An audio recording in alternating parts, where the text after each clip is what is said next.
So what is needed to create a world where Christians don't exist? What is needed in that? What do you need? What's implied? If there's a world where Christians don't exist, you can't have Christians, what do you need to make up that world? What's got to happen? But before I get into that, I want you to look at the first sentence of John 10, verse 9. I am the door. What does Jesus mean by that?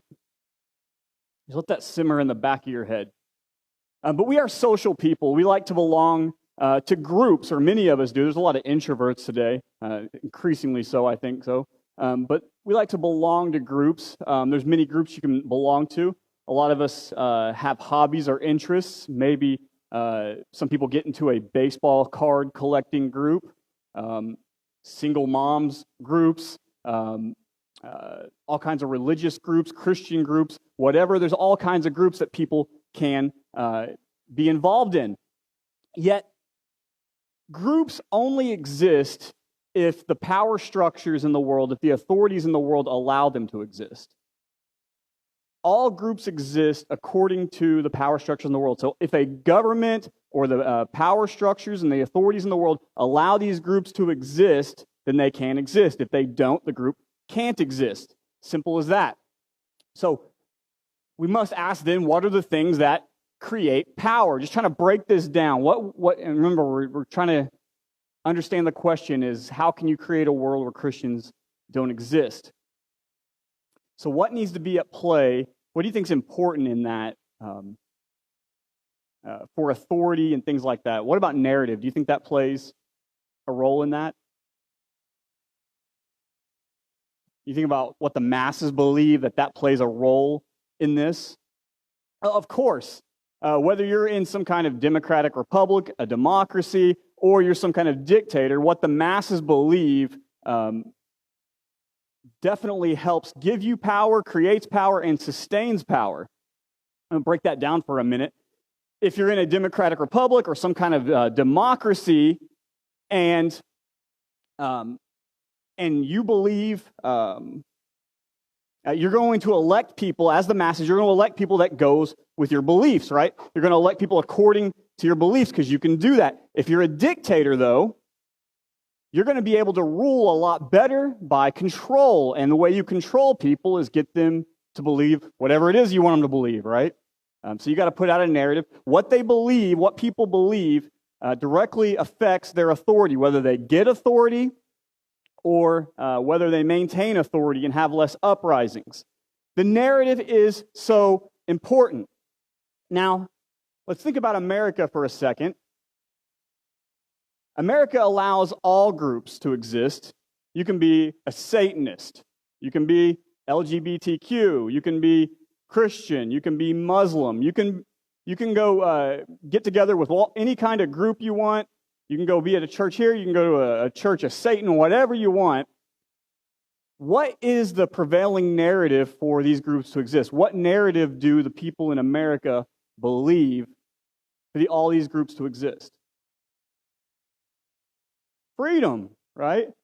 So that you aren't going to elect people if they don't believe in freedom and allow them to have it, because that's what we believe here in America, and that's the reason that all these groups can exist. So that narrative is important, and any person that's going to be elected to represent the people, he must at least openly and publicly say, I believe in freedom. If he doesn't, they're not going to elect him. Doesn't matter what side of the line you're on. So that narrative is important. That's what the masses believe is important. So now let's think about what would need, out of those things, what is needed to create a world where Christians don't exist? What narrative do you think has to be believed by the people?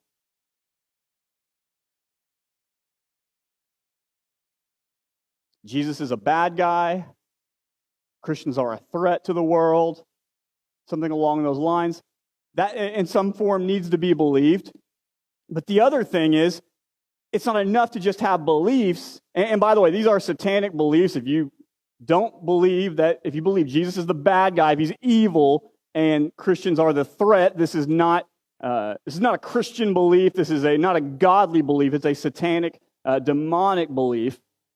But those beliefs have to be tied to actual power structures. You need a governor say, this guy believes in Christ. You can't go here. You can't take him away, arrest him, get him out of here. Got to have that power. You got to be able to actually have the power to tell authorities or police, go get these people. So that has to be tied, those beliefs have to be tied to the state. And the world will cheer if the narrative is Christians are the bad guys. They'll cheer as you're arrested and taken away. Welcome to the world of the Gospels. This is the world of the New Testament. As Jesus comes onto the scene, and by the way, I'm going to be talking about the blind man this morning because the blind man is the context of our text. What Jesus is explaining in these verses, and we're going to be here for a couple weeks, 2 or 3 weeks. Today we're just focusing on the theme of the door.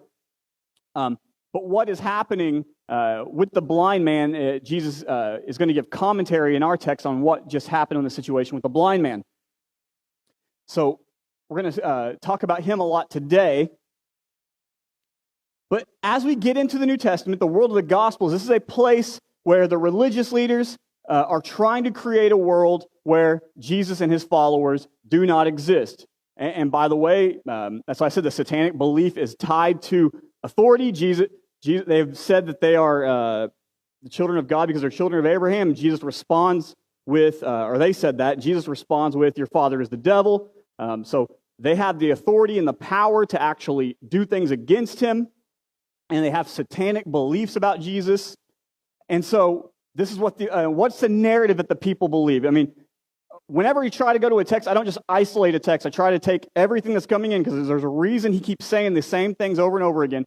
What have we seen that the people believe about Jesus, the reason why they're not believing in him as the Messiah? What's the narrative that's primarily in Jerusalem where they have control? It's often easily to have control over cities and things like that, but get outside of Jerusalem, more people are believing in him. But in Jerusalem,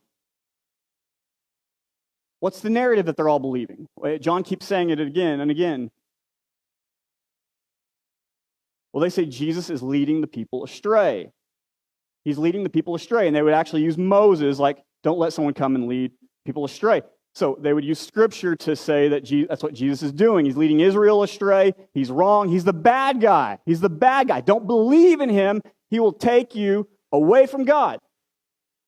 Bad guy. So what's the result? And then they have, Pharisees don't have any official authority in terms of, there's no office for them in the Old Testament. They are an intertestamental sort of office that comes up, but they are more like a revolutionary movement. Many of them are scribes, so they're like revolutionary lawyers. They're lawyers with a cause. There are some that are more like rabbi-type guys, but many of them are like lawyers. But they also, the reason why some of them had authority is because they were also Sanhedrin. They were Pharisees, but they were also scribes. They were Pharisees, but they were also temple authorities. And so they had the authority to do things. And so the belief is Jesus is the bad guy. He leads us astray.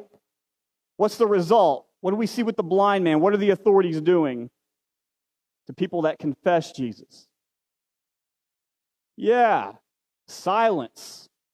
And we see the fear all throughout the Gospel of John that people have. Whenever people are confessing Jesus, talking about Jesus, you go back to Nicodemus. He comes at night. Why? He's afraid. He's afraid people are going to see him talking to Jesus. The blind man's parents. And it says again, it'll say later, you can't go to the temple. You can't worship. They're afraid to confess Jesus as the Christ. Being kicked out of the synagogue, it means being excommunicated, cut off. The synagogue's the center of the religious life. It's being around the people, being around your family. People don't want that. We don't want to be excommunicated. So they use fear to get people to not be following after Jesus, and they would silence people. And you see that with the parents of the blind man. When the parents of the blind man come and they obviously see the man, he's healed, and they know he said Jesus did it. They don't want to speak about Jesus. They don't want to say a positive thing. They'll say, that's our son, he was blind. That's all we're going to say, though. They won't say anything else. They'll say something positive about Jesus. I don't want to be out of this synagogue. I don't want to be kicked out. I want to stay in. So they stay quiet. And then they let the blind man, put him front and center, to let him take everything.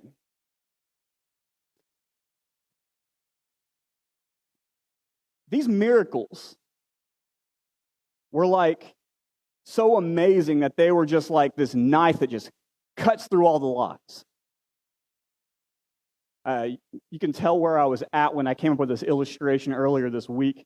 Silly, I know, but if you were at a coffee shop and the owner of the coffee shop loved aprons. Everybody's got to wear aprons. I want everyone to wear aprons. He loved it so much he put it on the countertops. Everybody needs to wear aprons. Well, the owner doesn't come in much. The manager there has something against aprons, hates aprons, don't want anything to do with aprons. So she put cutting boards over all the messages where the owner said, everybody must wear aprons. So all the workers, they don't see it. The manager's covered it up. One day, a worker gets a really sharp knife, and she's cutting, and all of a sudden, it breaks open. The knife's so sharp, and then they see the message from the owner. Everybody must wear aprons. That's what these miracles are doing. They were so great. They were so amazing. It didn't matter what the lies were. It didn't matter that they piled on lie after lie after lie about Jesus. Whenever Jesus did something like open the eyes of the blind, there was no denying that he was from God. Anybody who was about the truth could see that, and he couldn't deny it, which is evidence that he's from another world, because this world is not about truth. What is truth, as Pilate says? And so, this is what's happening. And they're going to go on, they're going to recycle, and we'll see in a minute there's a new narrative that comes out after this miracle. They got to regroup, and now it's, well, he's doing these miracles, but he's doing it by Satan. He's doing it with demonic power. That's how he's doing it. That's the new narrative that's going to come into play. Do you believe that it's possible we could live in a world where Christians don't exist? Do you believe it's possible that today there could be a world where Christians don't exist? What's the difference between New Testament times, let's try to cut Christians off, and then today, where you can freely come to church?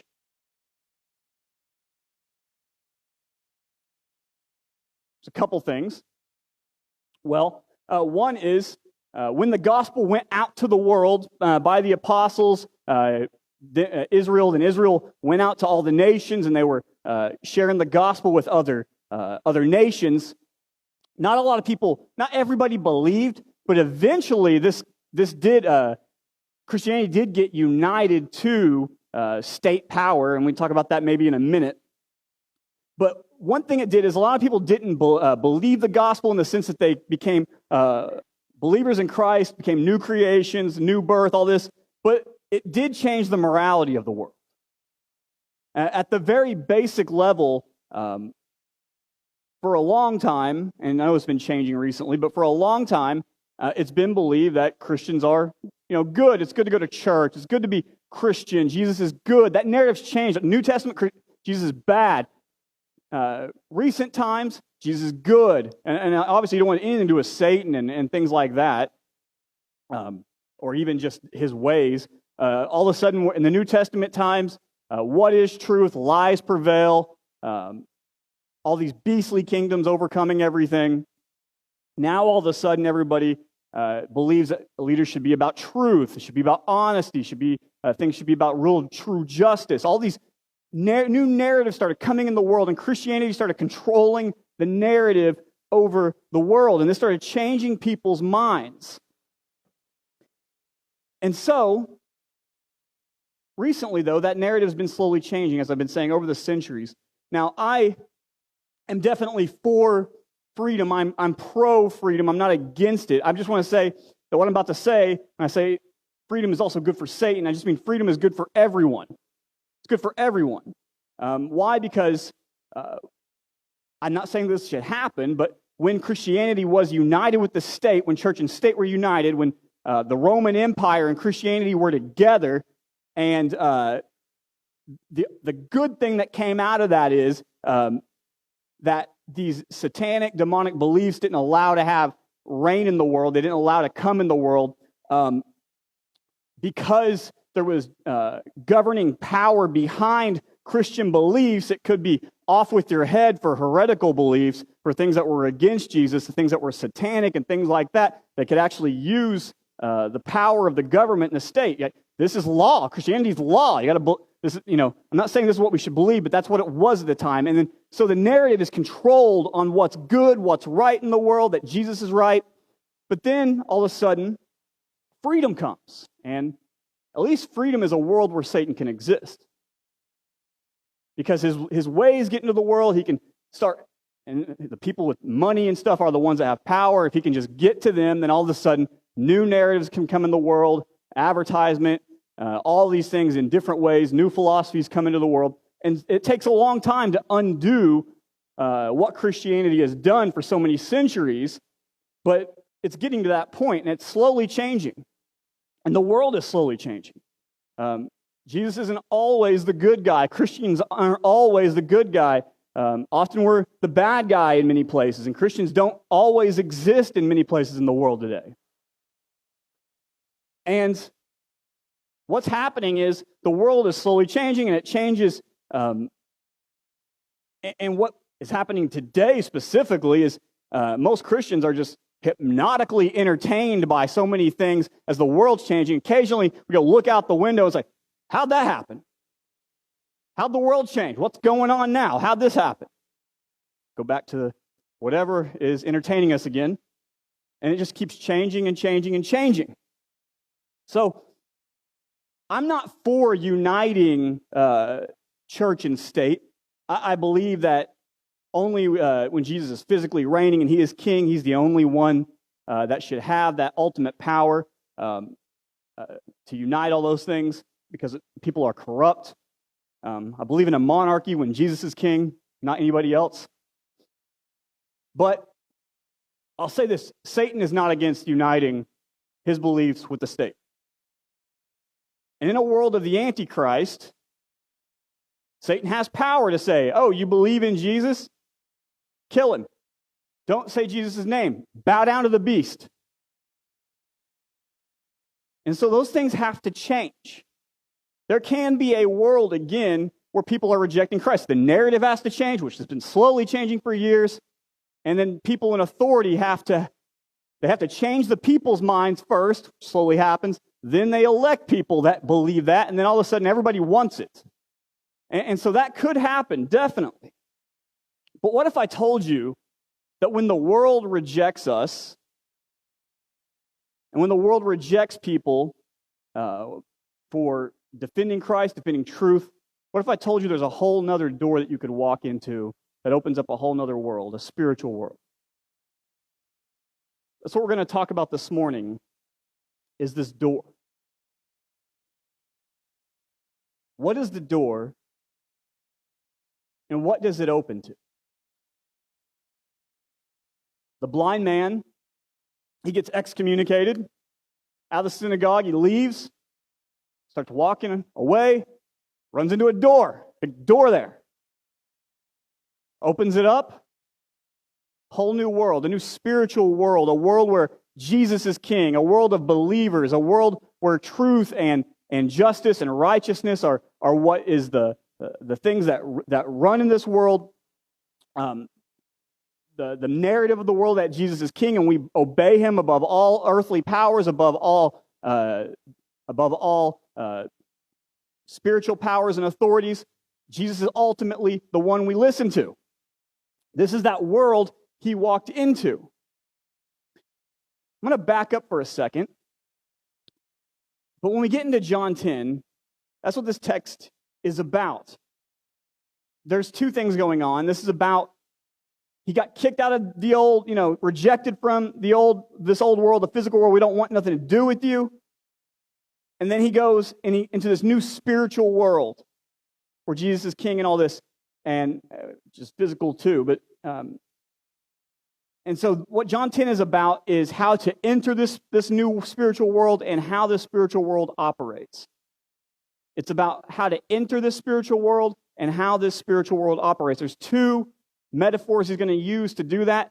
One is the door, which is what we're going to talk about today, and another is the shepherd. That's actually what makes this text really difficult, is he's going to tell this kind of parable thing, and people argue if it's a parable or allegory, and that does have application meaning and interpretation meaning, but it makes it hard because in this parable, he's like two metaphors for himself.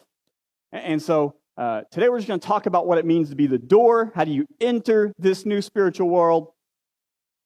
And then in the next coming weeks, I don't know how many it'll take, but we'll talk about the shepherd and how the spiritual world operates when Jesus is your shepherd. What does a door do? What's that? Yeah, it opens and closes. Specifically, what does it do for people? Yeah, there's a space. It gives us access to a space. It also keeps other people out, right?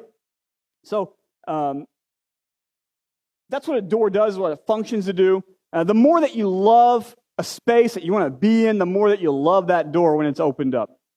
Think about some spaces that you love to be in. You love, like, your favorite restaurant.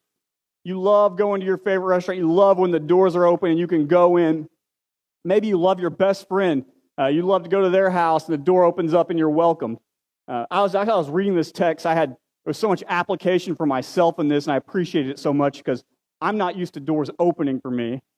Usually when I pop over to people's houses, people pretend they're not home. So I had special appreciation for this text today. And by the way, if you ever see me pulling up in your driveway and you guys have mini heart attacks, be sure to close the blinds. I get so many people that way. But just close the blinds. I look in, come out and spend time with me. But today you can enter a whole new world. There's a door that you can come to. And if you want to open this door, you have access. Do you desire to open this door? Do you desire to come in and find this new spiritual world? A world where, like I said, Jesus is king. A world of salvation. Now, specifically, I'm going to talk about what does this world give us access to. Before I talk about what the door is, what does the door give us access to? We talked about restaurants. We talked about homes.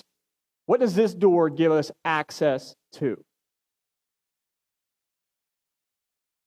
What's that? Yeah, there's so many things in the text, and that's why I'm like, today we'll talk about some, and the themes merge is what makes it even more difficult too. Trying to isolate these themes though. Yes, so it gives us access to salvation, and it gives us access to Jesus' people. It's a spiritual dimension where Jesus is our shepherd. He oversees us. He's our king. There's so many ways we could talk about it. But in this, we are saved. He protects us, and we are a part of Jesus' people. And he's specifically going to call us his flock, and the reason for that is he's going to start using a shepherd theme about himself. And all that will come next week. But the reason, why do you think he's going to talk about a door? Think about other themes in John. He wants to point out that there's one legitimate entrance. There's only one entrance. There's only one way to come in this world. No other way. I am the way, the truth, and the life.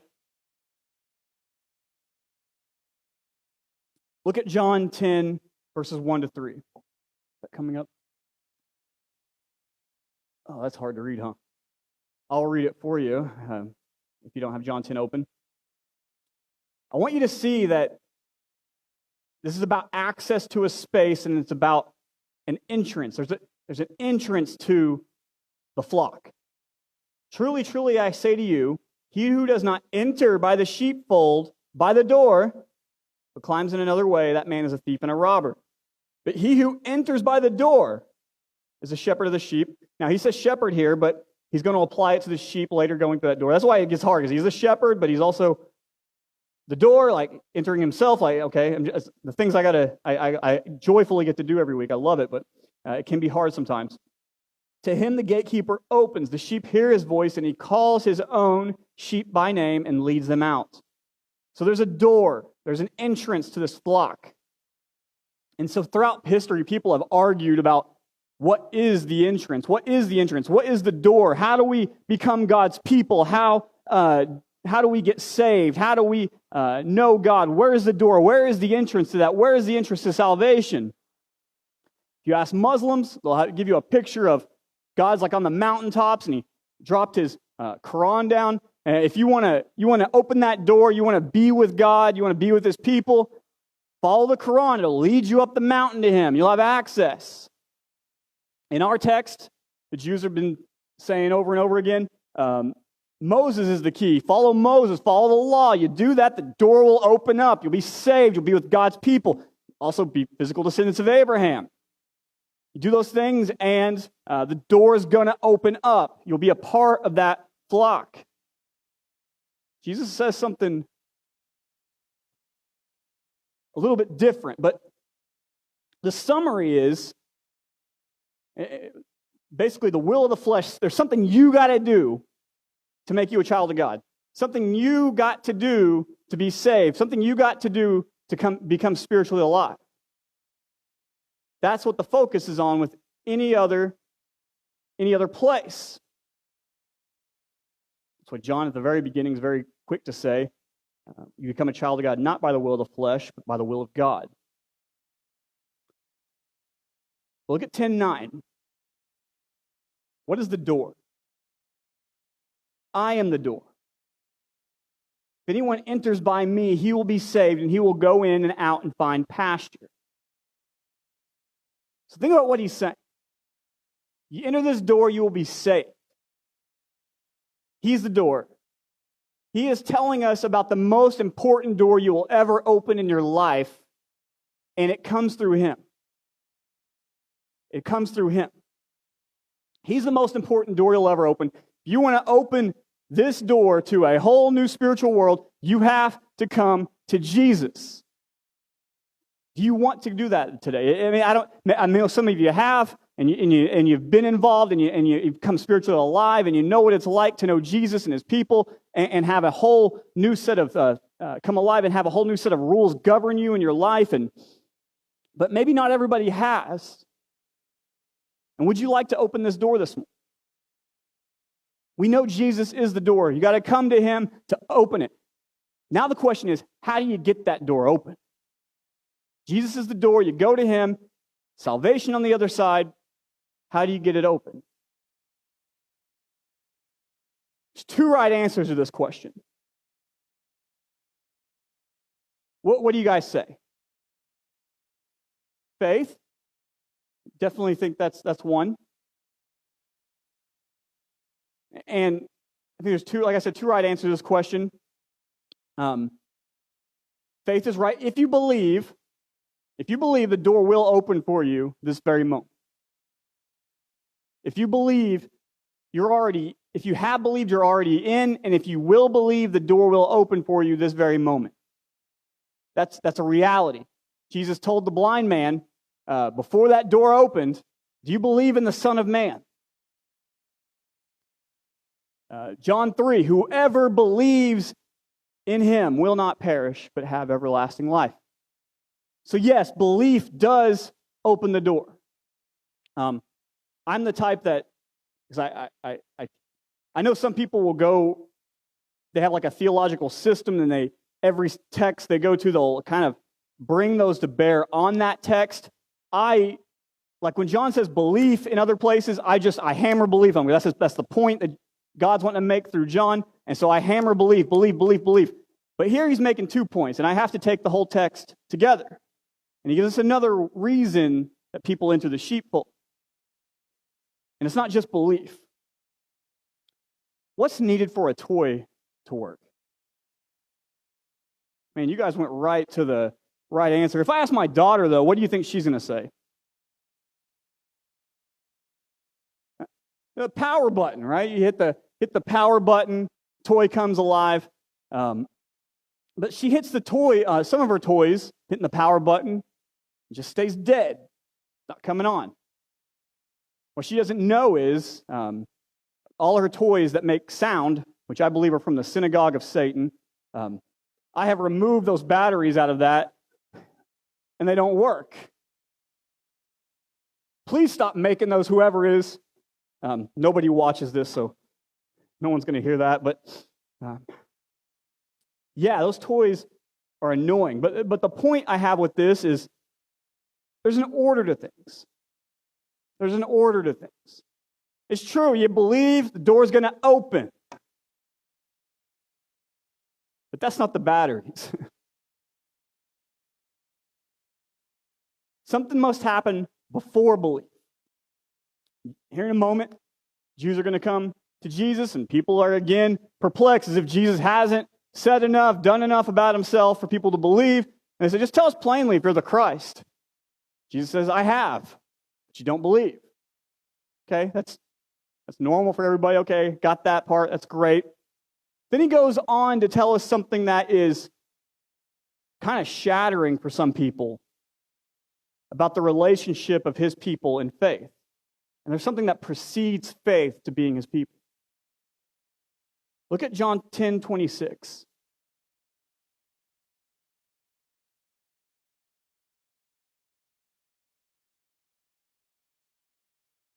But you do not believe because you are not among my sheep. Notice the relationship between faith and being a part of his flock right there. You don't believe because you're not among my sheep. I like logical relationships. If anybody else likes like logical arguments, how to break them down, does anybody know what kind of statement this would be? It's a grounding statement. There's a couple ways to say it. It's a grounding statement. Grounding statement is there's a main truth, and then there are the reasons for the truth that support it, right? There's a main truth, and there's reasons for the truth that support it. This is a grounding statement. Main truth here, you don't believe. That's the main truth. Now, normally what we would see there with things that support it, the reasons would be because you love sin, because you follow sin, because you don't want me, you don't like me, you hate God, you don't like sin, something like that. We don't expect to believe or see the supporting reasons being that we're not God's people. You don't believe because you're not my people. Belief, he's saying, doesn't make us his sheep. Belief marks us out to be his people. It's not belief that necessarily opens the door. It's evidence to the world that you belong to him. There's something that's happening before. Basically, what's happening in the Gospels, the idea is this.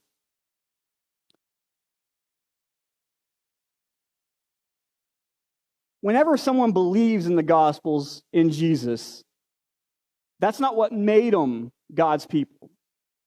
They were already God's people. They were already, as we'll get to in a second, chosen in eternity.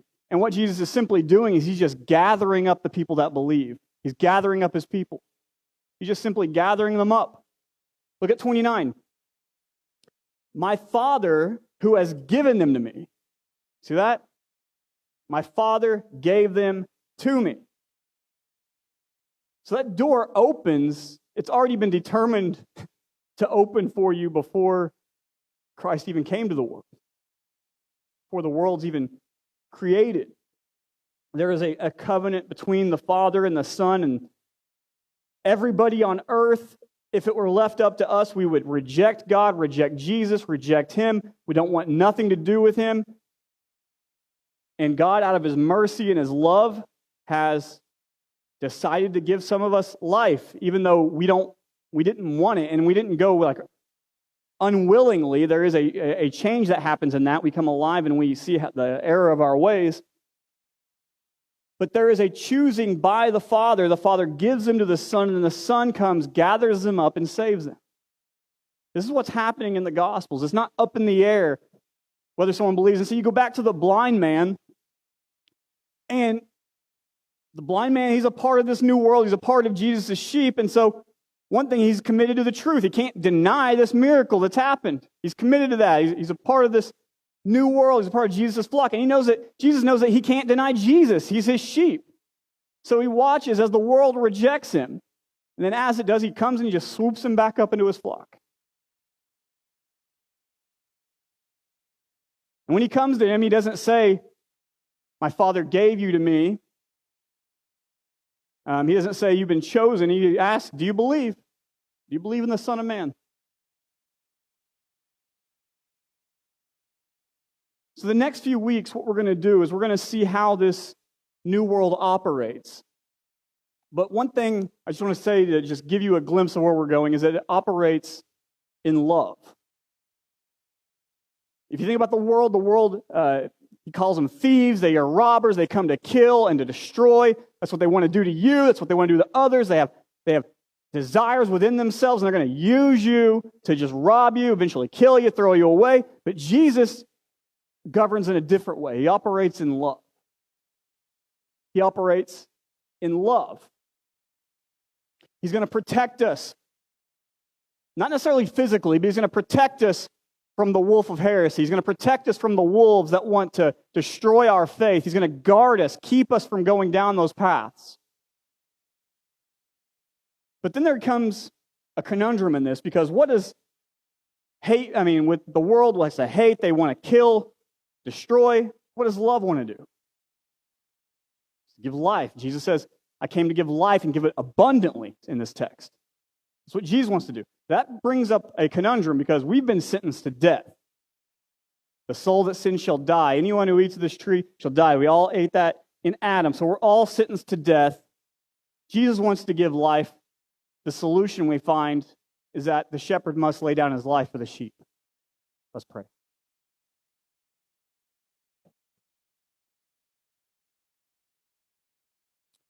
Father, just simply ask